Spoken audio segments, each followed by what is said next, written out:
High above Athens, Greece, fighter jets track a 737 as it circles the city.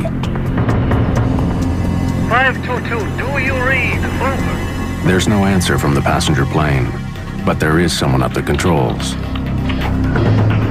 More than 100 people are on board. Everybody's mind was going to a hijack or terrorist. There is one person moving in the cockpit. Repeat. What's happened to the crew and passengers?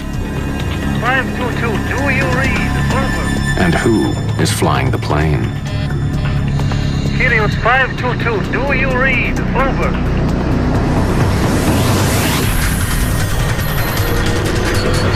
Mayday, mayday.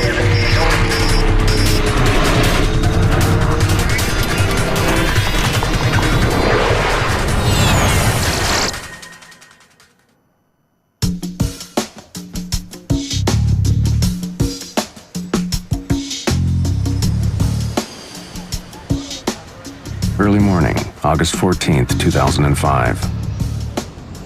The cabin crew of Helios Airways Flight 522 are preparing for their trip from the island of Cyprus to Athens, Greece. Sure is a beautiful day. Maybe I shouldn't have come in. Andreas Prodromo is 25. He isn't supposed to be working today, but he's taken the flight to spend some time with his girlfriend, who also works for Helios. It's the sort of day I'd like to be out flying. You will, Andreas. Prodromo is a flight attendant now, but he has bigger plans. One day he wants to fly for Helios.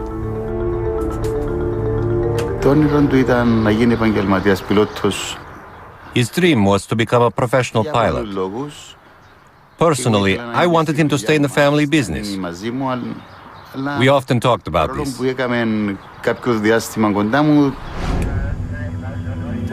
In the cockpit, the flight crew is occupied with the daily routine of preparing their jet for takeoff. Right today. Captain Hans Merten is an East German, a contract pilot hired by Helios for the busy holiday season. Are you almost through? Pardon? You almost done. Nearly. Body over here. His co-pilot is from Cyprus. Pambos Haralambous has been working exclusively for Helios for the last 5 years. Hold selector. Auto.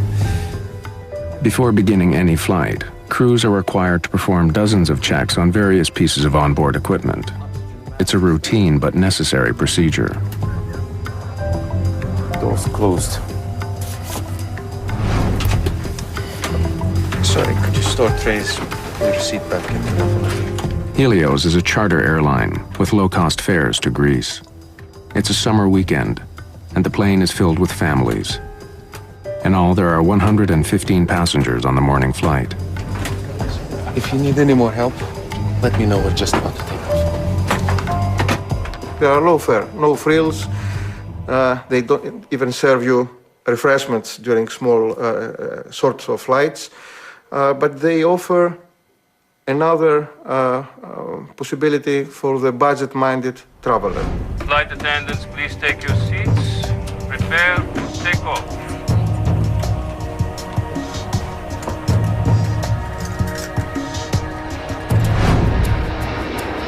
Just a few minutes after 9 in the morning, Helios Airways Flight 522 lifts off into the bright sunshine.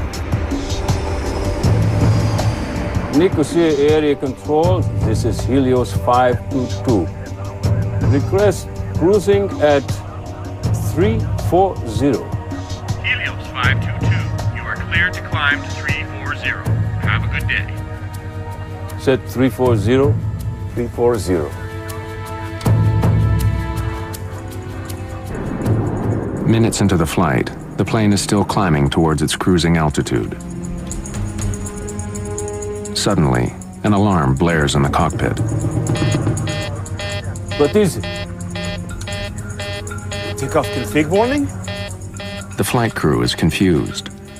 The takeoff configuration alarm normally only sounds on the ground. It tells pilots their jet isn't ready for takeoff. The crew doesn't know why it's sounding now. Uncertain what the problem is, The captain radios the Helios Operations Center at Larnaca Airport back in Cyprus. Operations, this is Flight 522, over. Flight 522, what can I do for you? We have a takeoff config warning on. Pardon? Our takeoff config warning is on. I'm sure it's nothing.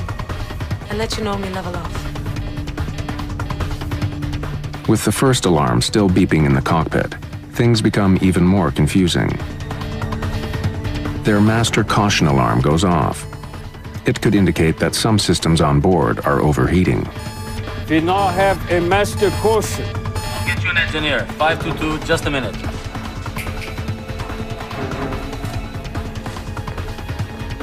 I find him very hard to understand. His accent is quite thick.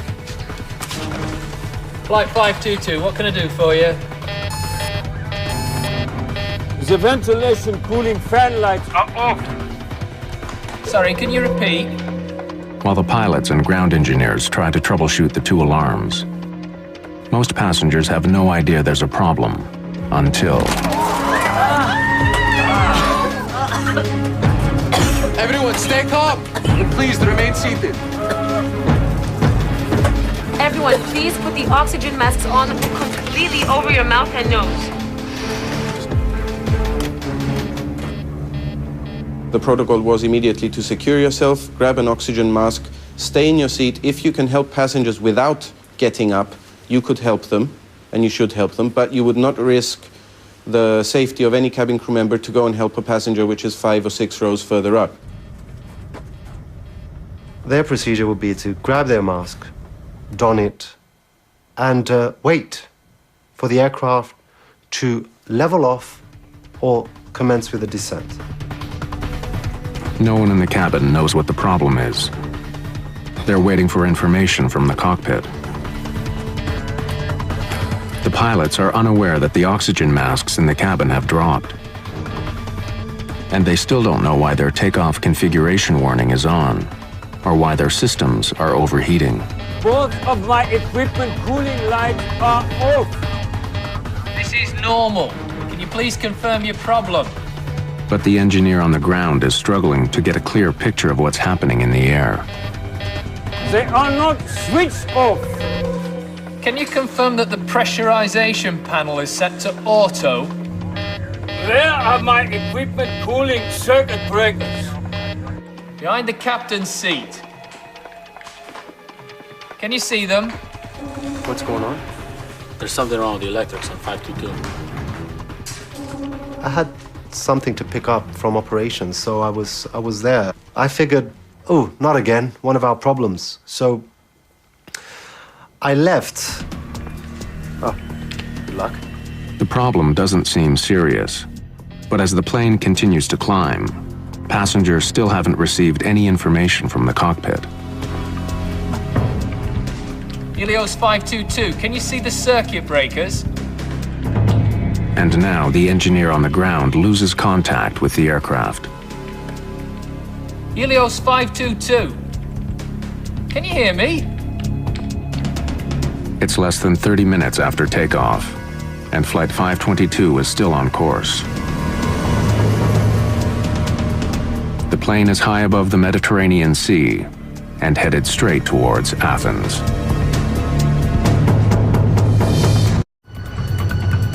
August 14th, 2005.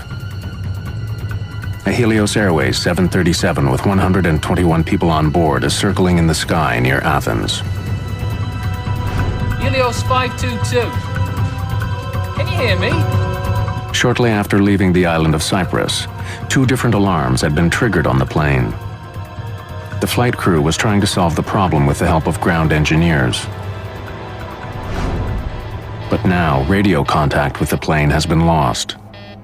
Air traffic control can't get any response from the captain or co-pilot. The flight to Greece normally takes an hour and a half. But the passenger jet has been in the air for over 2 hours, circling in a holding pattern. We heard that there was an airplane which was flying into the Greek territory and had no communication. Everybody's mind was going to a hijack or to terrorists. More than 3 million people live in Athens. A plane slamming into the city could cause an incredible loss of life. This is a runaway aircraft. It's a possible hijacking or it's a possible terrorist act, so let's involve the military. The Greek Air Force scrambles 2 of its most sophisticated fighter jets to investigate the Helios plane. One of the jets flies closer to the cockpit. Someone is in the co-pilot's seat, slumped over the controls, but there's no sign of the captain at all. CC, there is one figure in the cockpit of Helios 522. He appears non-responsive. After ACC, checking the cabin. He can see passengers in their seats, but none of them react to the presence of the jet.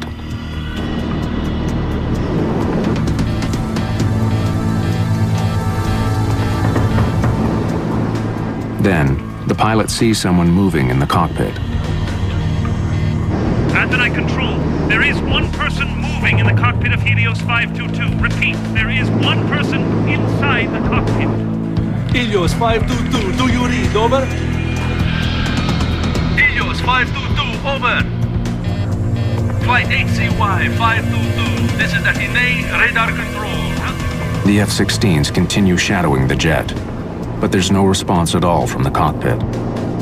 One of them was actually in a shooting position behind the 737. The other one was nearby the cockpit and he was trying to communicate visually with the person in the cockpit. Suddenly, the 737 turns left and begins to quickly descend. Athens ACC, Helios 522 turning sharply. Following down. From more than 10,000 meters, the plane drops towards the ground. Helios 522, over. Do you read? Helios 522. Do you read? Over. Then, 2,100 meters above the ground, the person in the captain's seat acknowledges the fighter jet for the very first time. But no words are exchanged.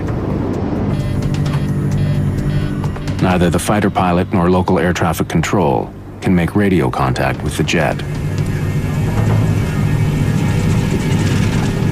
Just after 12 o'clock, almost 3 hours after it took off from the island of Cyprus, Helios Flight 522 slams into the ground.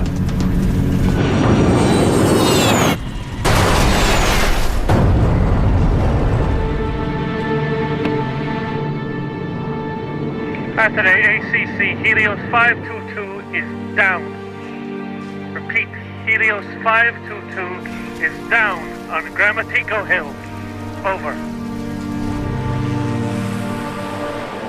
Fire and rescue workers rush to the crash site. There are no survivors. Flight attendant Lazaros Temetsian is stunned by what he hears at the company's operations center. It was the most chaotic scene I've ever seen. When I went back, our operations controller said that he lost the aircraft and his eyes, he was starting to cry. Helios is a small company with just 3 jets. Members of the cabin crew have been working together for years. For Paul Simeonides, news of the crash is particularly terrifying.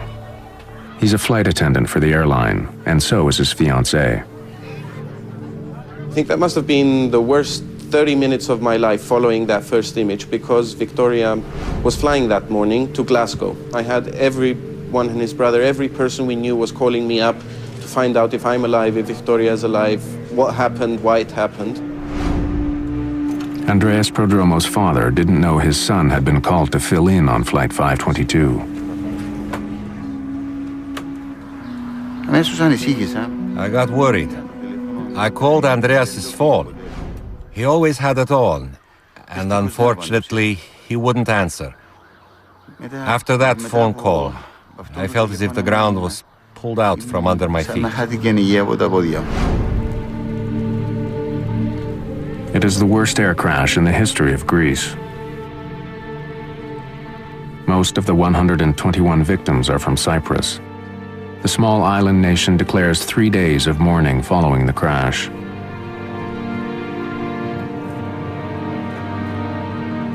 It is an eerie disaster. For over an hour, air traffic controllers watched the passenger jet fly in radio silence closer and closer to Athens, with no idea of what was happening inside the jet. Now, piece by piece, investigators are trying to find out. So we climbed over the hill, and there we were, facing this situation, which was beyond any description. I saw a great area in front of me, which was burning. It was black. Burning, people spread, pieces of the airplane. Investigators immediately start looking for the cause of the crash. In the early days, their efforts take a frustrating turn. They recover the box containing the cockpit voice recorder, but the recorder itself has been thrown clear. It was difficult for us because we first found the case of the CVR very badly damaged, and we could not find the machine itself. Investigators need to know what happened to the pilots. Without the cockpit voice recorder, they have little to go on. So keep looking. Let's hope we can find it.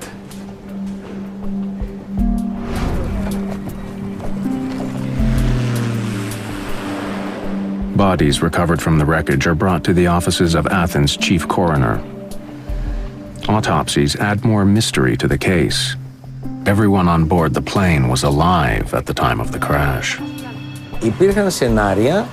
There were scenarios at the time that they had all died in midair. But the truth, they did not die from inhaling a toxic substance in the airplane or from an explosion. These people died on impact.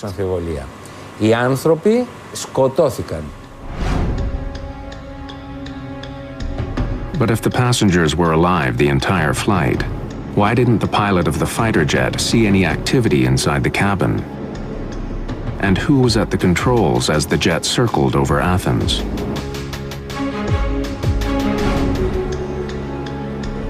When investigators find tissue samples in the remains of the cockpit, they make a stunning discovery. The person at the controls of the plane when it crashed was flight attendant Andreas Prodromo, a last-minute addition to the cabin crew. But why was he in the cockpit? Was he trying to save the plane, or did he deliberately fly it into the ground? August 2005. The hunt for the cause of a mysterious airplane crash in Greece is now focused on finding the missing cockpit voice recording. Just before the plane went down, flight attendant Andreas Prodromo was seen in the cockpit, but investigators don't know what he was doing there. Several days after finding the outer case of the cockpit voice recorder, investigators find the recording itself. When Chief Investigator Akrivos Soulakis listens to the final moments of the flight, it answers a vital question. Mayday. Mayday. This was no terrorist act. Flight 522.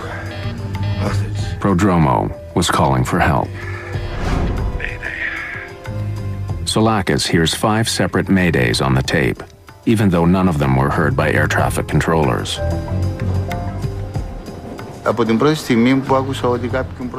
From the first moment that they saw someone in the cockpit, believe me, I was certain it was Andreas.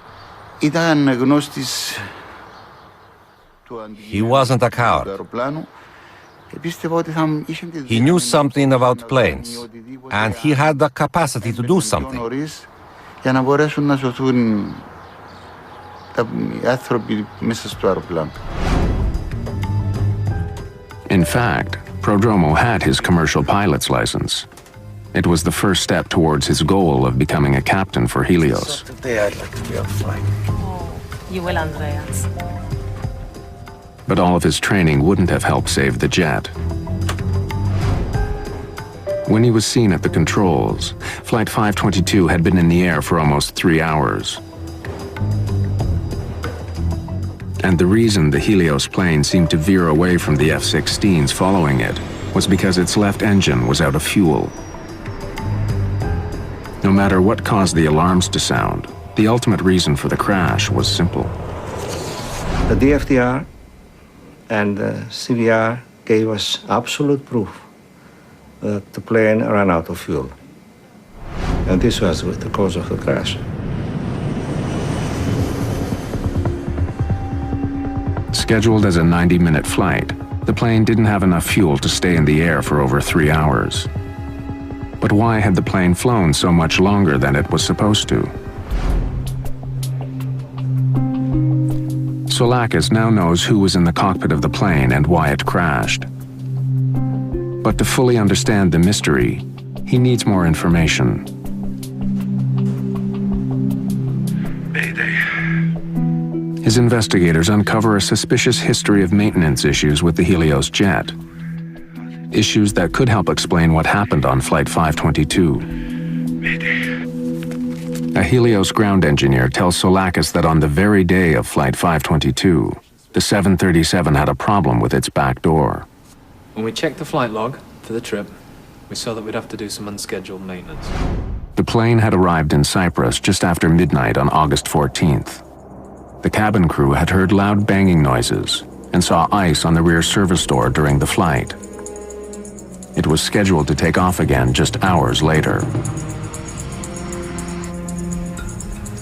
Soon after it landed, engineers began checking the problem.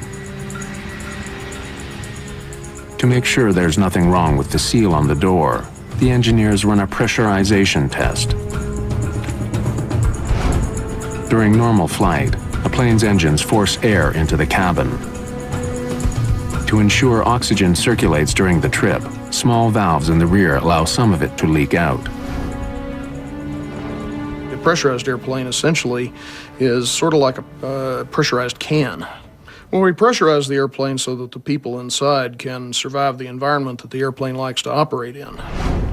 Switching digital pressure control unit from auto to manual.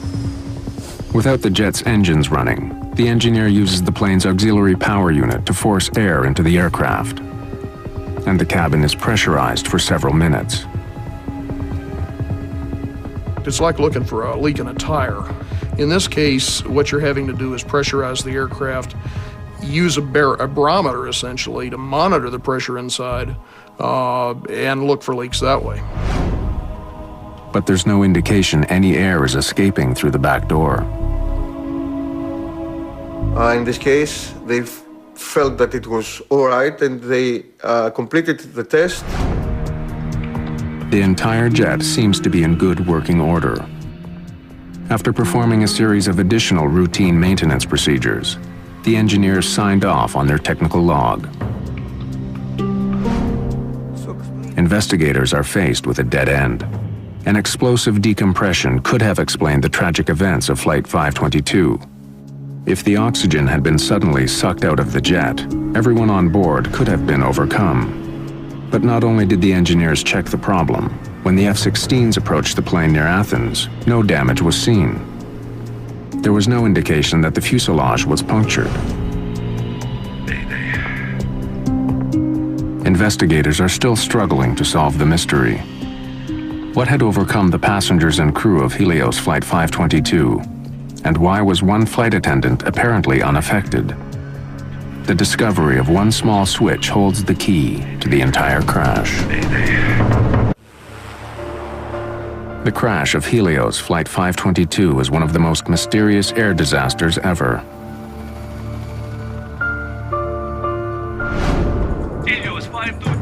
All investigators know for sure is that shortly after takeoff, the crew stopped communicating with air traffic controllers. Helios 522, over. Mayday. Then, after almost 3 hours in the air, one of the plane's flight attendants was seen at the controls. Eventually, the plane ran out of fuel and crashed, killing 121 people. But investigators are stumped. They still don't know what had happened to the plane's captain or the rest of the crew. Tell me about what happened the day of the flight. They concentrate on the conversation between the pilot and the Helios engineer shortly after takeoff. As the plane passed through 3,700 meters, an alarm sounded in the cockpit. Operations, this is Flight 522. Over. Flight 522, what can I do for you? We have a takeoff config warning on. Pardon? Our takeoff config warning is on. Usually, the takeoff config warning is only triggered on the runway, but wreckage recovered at the crash site reveals no problems with the plane's flaps, landing gear, or anything else that could trigger the alarm. So why had it sounded?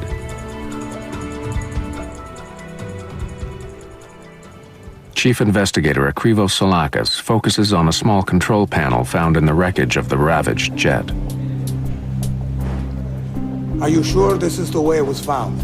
It hasn't been moved at all. We were lucky. Finding this panel, which had the switch on the manual position, was a major one. Helios 522. The P5 pressurization panel ensures that passengers have enough air to breathe, even at high altitudes. Normally, pressurization takes place automatically.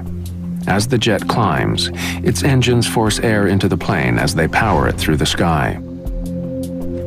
But when the pressurization switch is set to manual, both the captain and co-pilot are responsible for maintaining the cabin atmosphere using a controller. So explain again how you tested the pressure. When I went into the cockpit, I turned the pressurization switch to manual.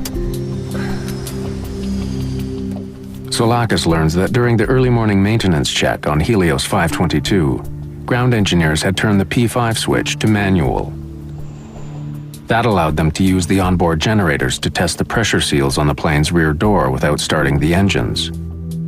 When the test was over, they didn't turn the switch back to automatic. The procedure of pressurizing the aircraft has to do with setting the pressurization system from auto to manual. They were supposed to return the selector to the auto position.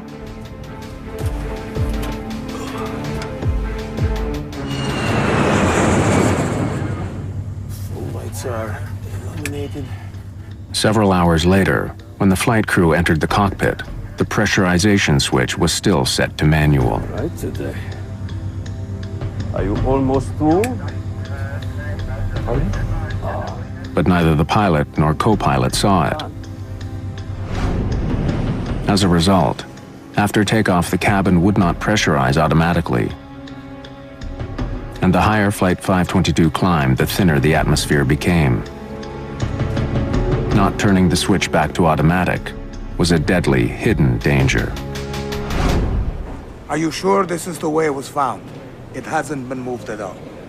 Solakis believes this panel could be the key to the disaster. Leaving one switch on manual could have led to all the other problems the plane faced. To prove he's right, he takes an unusual, potentially dangerous step.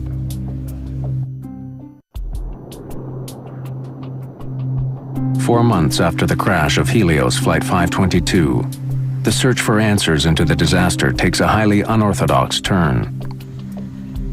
Chief Investigator Akrivos Solakis takes an Olympic Airlines 737 on the same route flown by the Helios jet.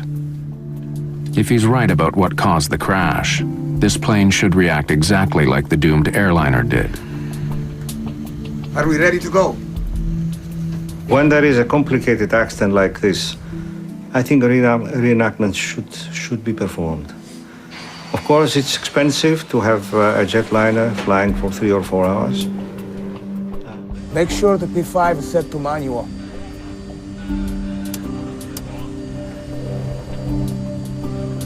It's hard to see. In the cockpit, Solakis has the crew turn the pressurization switch to manual.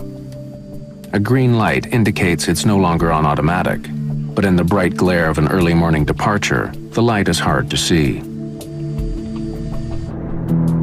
As the reenactment flight climbs, oxygen is thinning quickly in the aircraft. The same thing happened on the Helios flight, triggering an alarm. What is it? The takeoff config warning? The alarm sounded, and that alarm was misinterpreted. Most of flight crew, they will never face an alarm with no pressurization in all their flight career because it's a rare event. Soulakis confirms that the alarm was triggered because of the dangerously low air pressure in the aircraft. But he also discovers that the sound itself is identical to the takeoff config warning. Config warning on. But even if the flight crew did misinterpret the first alarm, they still had another chance to determine what the real problem was. At almost 5,000 meters, the plane's master caution light flashed on and stayed on for almost a minute. We now have a master caution.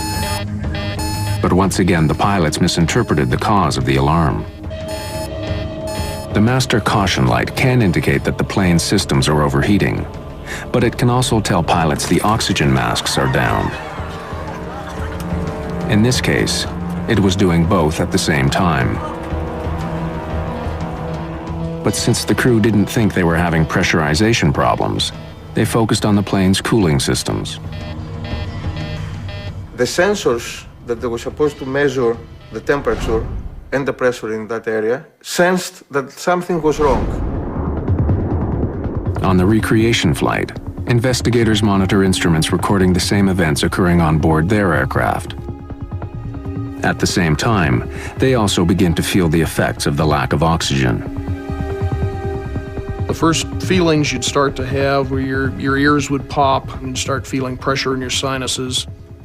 As you climb higher, you begin to feel almost giddy. It's almost like having a couple of drinks of alcohol.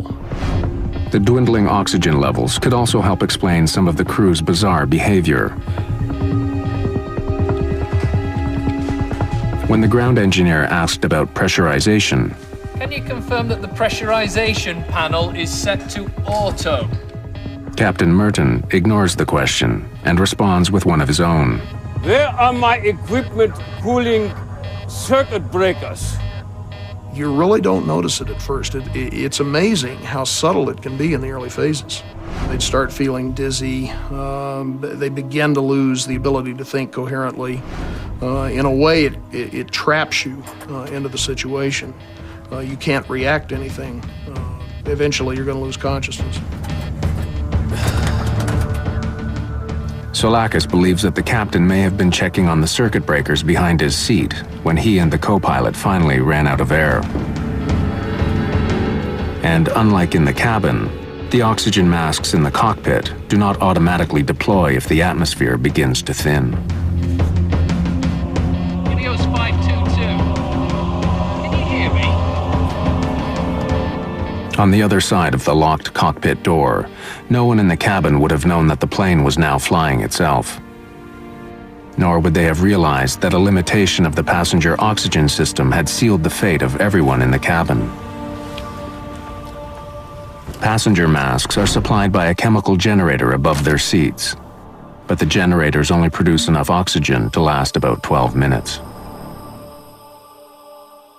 What they're designed to do is give you enough oxygen so that you can survive until the pilots get the airplane down to a low altitude. And in almost every event where we've had a decompression, that's been perfectly adequate.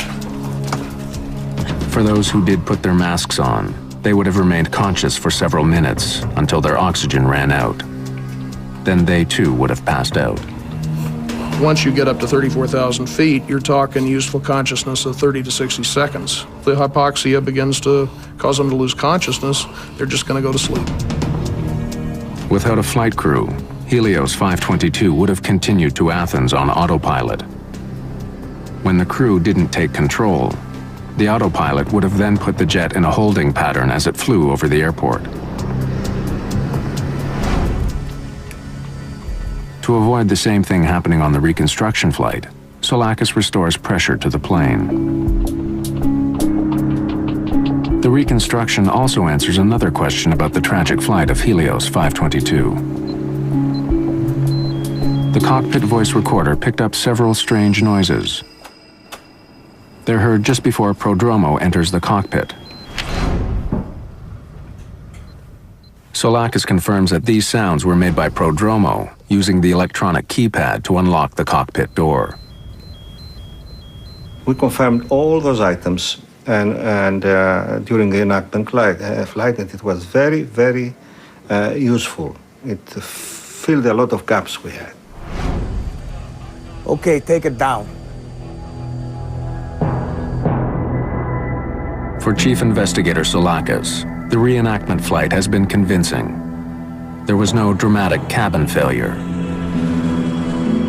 Instead, a series of small mistakes and misunderstandings had led to the worst air disaster in Greek history. 15 months after the crash, Greek authorities released the official report on Helios Airways Flight 522. But mysteries remain. What was happening in the cabin while the doomed airplane flew towards Athens? And why was Andreas Prodromo the only one conscious at the very end? The crash of Helios Flight 522 was the worst disaster in the history of Greek aviation. Like many crashes, it was a fatal combination of mechanical problems and human error. The final accident report details a tragic series of oversights and false assumptions made by the flight crew. Problems that could have been easily prevented turned deadly for all 121 people on board. Where are my equipment cooling circuit breakers? Behind the captain's seat. Can you see them?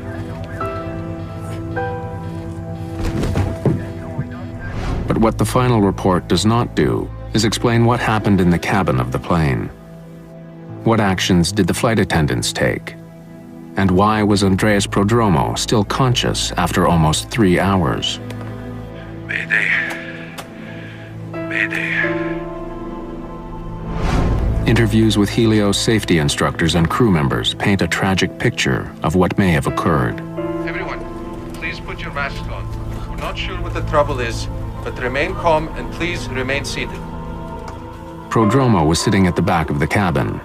When the oxygen masks fell, he would have waited for instructions from the cockpit. The flight attendants sitting at the front of the plane would have done the same. But none of them would have waited forever.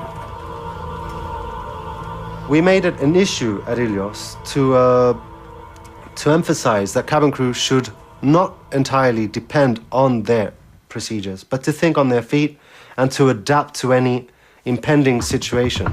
In most depressurizations, the plane descends quickly. But as minutes passed on the Helios flight, the plane continued to climb. Unsure of what was going on, Prodromo would have tried to contact the flight crew. Captain Merten. But he gets no response. Can you give us an update, please? Captain Merten.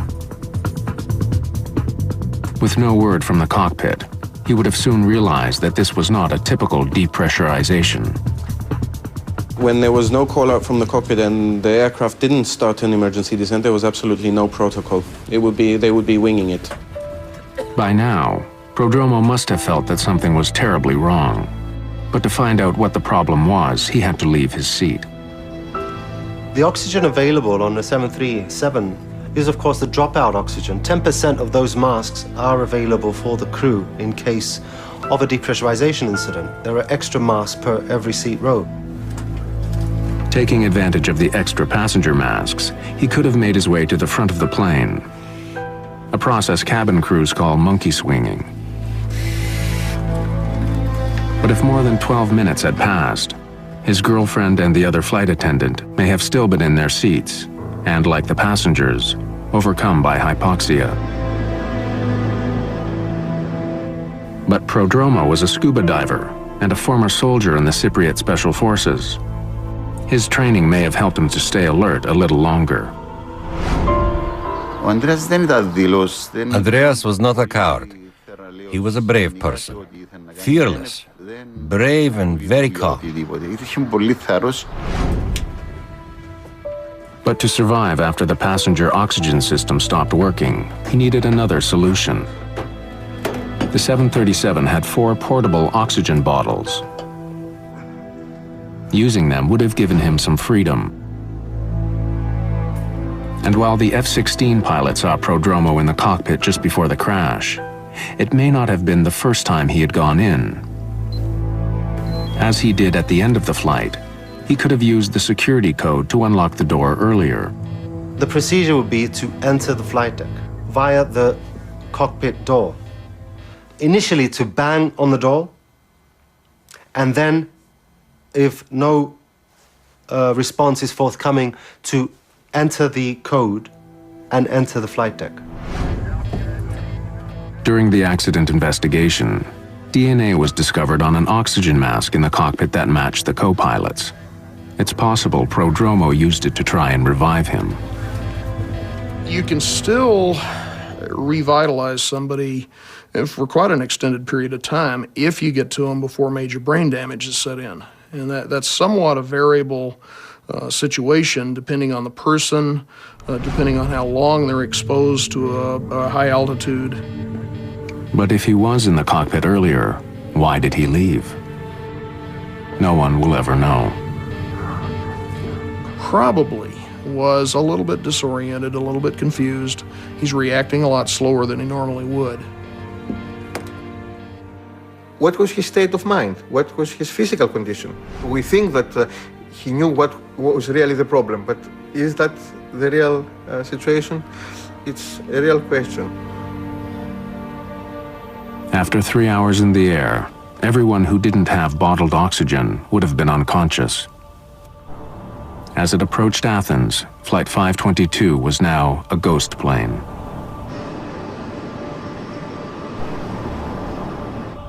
Most of the victims, they probably still had heartbeats when the airplane crashed, but almost certainly were in an irreversible coma.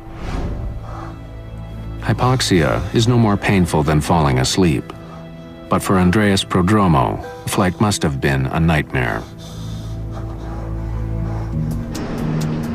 As the F-16s roared to meet the jet, and with his oxygen running out, he must have known that he too was almost out of time.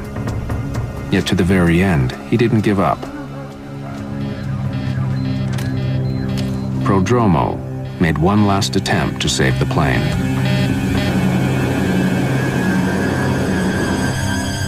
When he returns to the cockpit, the young flight attendant who dreamed of becoming a pilot calls for help. Mayday. But no one can hear him, likely because the radio was still tuned to Larnaca, the airport on Cyprus from where the flight had taken off. Airways.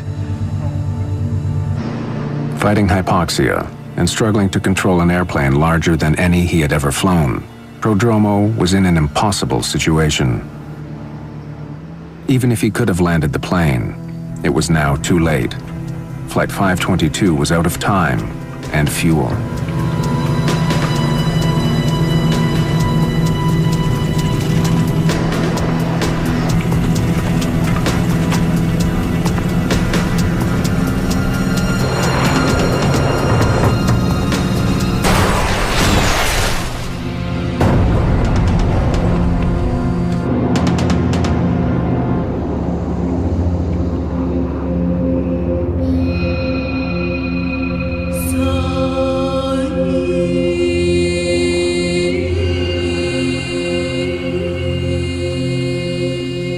There are pictures of Andreas in Cyprus, in the cemetery where he and his girlfriend Harris are buried side by side. As his father, my son is in front of me. Wherever I go, he's always there.